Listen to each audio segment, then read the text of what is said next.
All right, welcome back, everyone. Ready for another deep dive? Absolutely, always ready to jump in. Cool, cool. So today we're going to be looking at something, we use every single day, basic English conversation. Yeah, the stuff we kind of take for granted. Exactly, exactly. And to help us break it down, we've got this website called Helena Daily English. Oh, interesting. Yeah, it's pretty neat. They have this list of 100 basic English conversations. Might sound, kind of simple at first. Yeah, I was going to say basic. Where can we go with that? Right. But trust me, there's a lot more here than meets the eye. Even for native speakers, like the way we structure these everyday It's conversations. like we're on autopilot, right? Totally. We don't even think about it. But when you start picking it apart, You see all these unspoken rules, all the nuances. exactly. And the website claims these topics are, great for beginners learning English, which they totally are. Yeah, covering all those everyday situations. Right. But I think even for us, who've been speaking English our whole lives, there's a lot to learn from dissecting these basic building blocks. Makes you appreciate the complexity of it all? Oh, absolutely. Okay, so want to dive into some examples. They've got titles like I Lost My Wallet, which, Oh, man, everyone's worst nightmare. right, especially in a foreign country. And it makes you think, like, how would you actually handle that in English? What are the right phrases to use? It's not just about the words, it's the cultural context, too. Like, how do you report a loss? Who do you even talk to? So many layers. Okay, here's another one.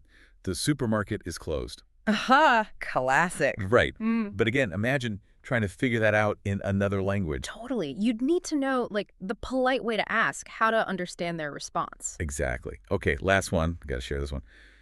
Do you want to play a game? It sounds innocent enough. Right. But think about it. You could use that with kids, with friends, even like flirting with someone. Oh, yeah, totally different vibe depending on who you're talking to. Exactly. And that's what's so fascinating about these seemingly simple conversations. Mm. It's way more than just vocabulary. There's a whole social dance going on. Right. It's about reading the situation, picking up on cues, adjusting your tone. Makes you realize communication is way more complex than we give it credit for. It really does. Yeah. All right, so let's dig into some of these specific examples a little deeper. See what kind of linguistic gold we can unearth. I'm game if you are. Perfect. Let's start with Let's take that, the supermarket is closed one, for example. okay. Yeah. On the surface, it's simple, but think about all the different ways you could actually say that. Oh, I see what you mean. You could have a real blunt, sorry, we're closed. Yeah. Or like a more apologetic, oh, I'm so sorry, but we're actually closed for the day. Right, right, yeah. And that choice, even in something so basic, it really tells you something about the speaker. Right. It does, doesn't it? Their background, the relationship they're trying to build with the person. Yeah, for sure. And it makes me think, like if I was in another country, Mm-hmm. would I even pick up on those subtle differences? It's tricky, isn't it? That's the thing about language. It's Right. not just about the words themselves. It's that whole cultural context. Right. What might be polite in one place could be, like, totally off in another. A recipe for disaster, basically. Pretty much, yeah. Okay, want to switch gears to something a little more fun? Sure. Let's talk about that. Do you want to play a game? Line. Okay.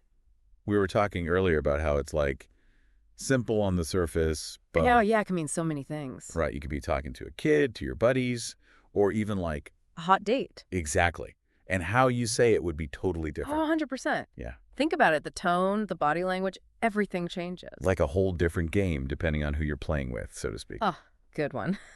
But seriously, though, it shows how much we rely on those unspoken cues. Mm-hmm. It's making me think of that, what's it called high context versus low context cultures. Oh, yeah, that's a good point. Like some cultures, everything's super direct, right? Straight to the point. While others, it's all about reading between the lines, understanding those subtle hints. And if you're not used to that, it can be a minefield. Oh, yeah, totally. Which brings me back to this website and how they're teaching English.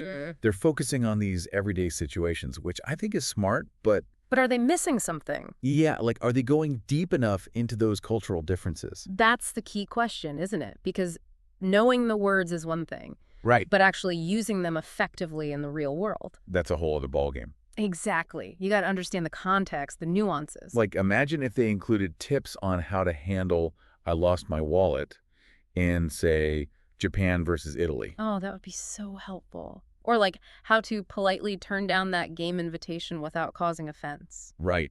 Because that can be a real cultural minefield too. For sure. So yeah, I think adding that cultural layer would make this website even more valuable. It's all about bridging that gap, you know? Between textbook English and real-life communication. Exactly. Man, this deep dive has been really eye-opening. Me too. I thought we'd be talking about basic voices, but this is so much more. It's like we've peeled back the layers of language, and found a whole universe underneath. And it makes you realize how much we take for granted in our everyday conversations. Yeah, all that hidden complexity. It's pretty amazing when you stop and think about it. It really is. So even if you think you've mastered English, Mm-hmm. I think there's always something new to discover. Always room to grow. And that brings us to a question for you, dear listener. As we kind of wrap up here, thinking about all these everyday conversations we've been dissecting, Yeah. I'm wondering, like, What's your biggest takeaway? Has this changed how you see those little interactions? ooh, that's good. Yeah, it's like we started out thinking basic English, right? Okay. But it turned into this whole exploration of, like, culture and meaning and all this stuff hiding beneath the surface. Yeah. It's amazing, isn't it? The power of language. Totally. It's not just about, spitting out the right words. Nope, it's way more than that. It's how we connect, how we build relationships, how we show who we are. And how we sometimes totally misunderstand each other. Huh. Yeah, for sure. So next time you're chatting with someone, even if it's just small talk, Right. really pay attention, Those little cues, the tone, the way they say things. Exactly.